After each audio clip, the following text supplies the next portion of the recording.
The TGIF Report is brought to you by 717 Credit Union. Happy Friday, everyone. Welcome to the TGIF Report. I'm Mike Moliterno. From their roots in Haitian folklore to George Romero's groundbreaking 1968 classic Night of the Living Dead, zombies have evolved to serve as versatile metaphors for societal fears and issues.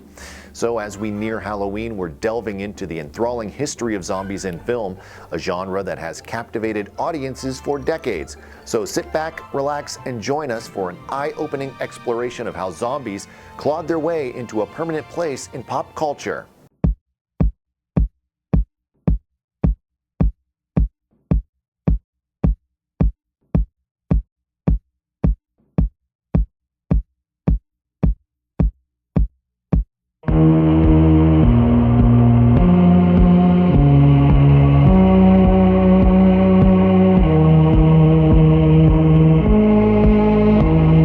This text is considered by many to be the first recorded reference to zombies. It comes from the descent of Ishtar, an ancient Sumerian myth dating to around 2000 BC. 2 copies still survive, including this stone tablet from the British Museum of London. What do you think? Zombie kill of the week? Still, the zombie as most people know it is a relatively new concept, and the now well-established rules for what a zombie is and how it behaves took a while to take hold. In fact, a lot of it happened by accident. According to the Oxford English Dictionary, the word zombie came from West Africa sometime in the 1800s. The term made its way to Haiti, where it became part of the local folklore. In Haitian myths, a zombie was a dead person who had been revived through voodoo or magic. They are not men, monsieur. They are dead bodies. Pretty much just a mindless slave. No eating people, no apocalyptic breakdown of society, just a wizard looking for an easy way to get a lot of work done. Who walks with the dead?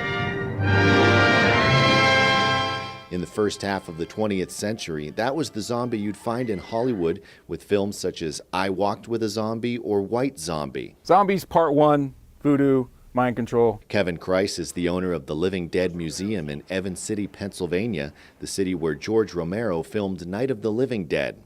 The majority of the museum's exhibits focus on the Romero films and their impact, but those early movies are still acknowledged. But they didn't act or feel or anything like what people think of as zombies now. I think some people are like, oh, look, a zombie movie, and they'll put it in and like, this is weird, this isn't really a zombie movie at all. But it's because the word was stolen and changed. While the zombies in film weren't acting like zombies, zombie-like creatures were popping up in popular fiction. In 1818, Mary Shelley's Frankenstein was published, the story of a reanimated corpse that seeks revenge on its creator. In 1921, H.P. Lovecraft wrote Herbert West's Reanimator, a series of stories about a mad scientist who brings dead bodies back to life that would be made into the cult film Reanimator in the 1980s. But it was Richard Matheson's 1954 novel I Am Legend that would introduce the plague aspect to the zombie concept. In the book, a pandemic turns Earth's entire population into vampires, with the exception of one man. We're going to kill you, Morgan. The book and its film adaptation, The Last Man on Earth, would greatly influence a young filmmaker named George Romero. It started with this. The things you think of, of zombies that you think were always around, it's not the case. This all happened in the late 60s. Those things are going to be at every window and door in this place. In his 1968 film Night of the Living Dead, Romero would basically invent the modern zombie, combining the shambling voodoo zombie with Matheson's human-hungry vampires. The Walking Dead today is following pretty much those rules. They're slow. You kill them by the brain. The plan is kill the brain and you kill the ghoul. However, Romero's creatures weren't called zombies. They were called ghouls. They also didn't eat people alive. They murdered them first. I don't think I've seen in any other Romero or really zombie movie a zombie use a weapon. Right. Because she kills her with the garden spade. That gets overlooked a lot. I talk Yeah. about that with people all the time. The way the zombies act is a little bit different than the way that they later retcon how they act in Dawn of the Dead. The rules are, for the ghouls, the ghoul rules in Night of the Living Dead is recently dead, come back to life, seeking out and murdering humans, and then eating their flesh. But in that order. So the murdering part isn't the biting part necessarily. Another difference is that the zombies in Night of the Living Dead weren't the society-ending plague they would later come to be. I think a lot of people miss that when you watch it before there's any knowledge of zombies, before you know about Dawn of the Dead, you get the feeling that the movie's called Night of the Living Dead, meaning that all this stuff happened that night. Yeah. And by morning, it's a tragedy. The one guy that we, thought was going to had the best plan and get through, still got killed anyway. That type of an ending.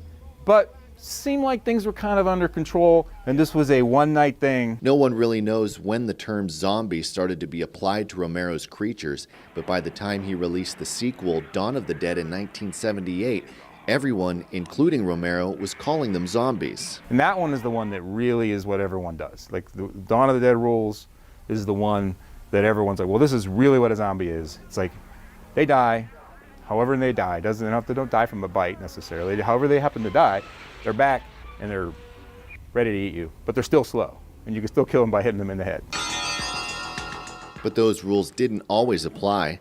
In 1985, Dan O'Bannon's film Return of the Living Dead introduced a new type of zombie and gave them their now famous battle cry.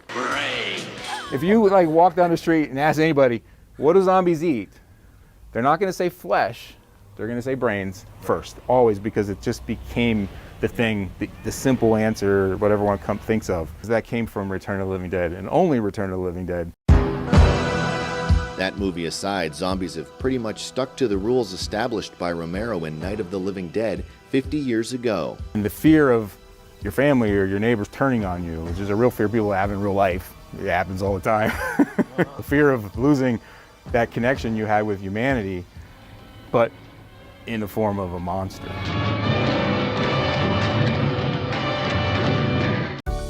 $717 Credit Union.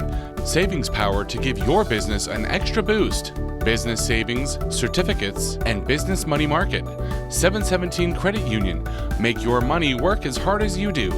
Check out our business money market and CD rates at 717cu.com/rates.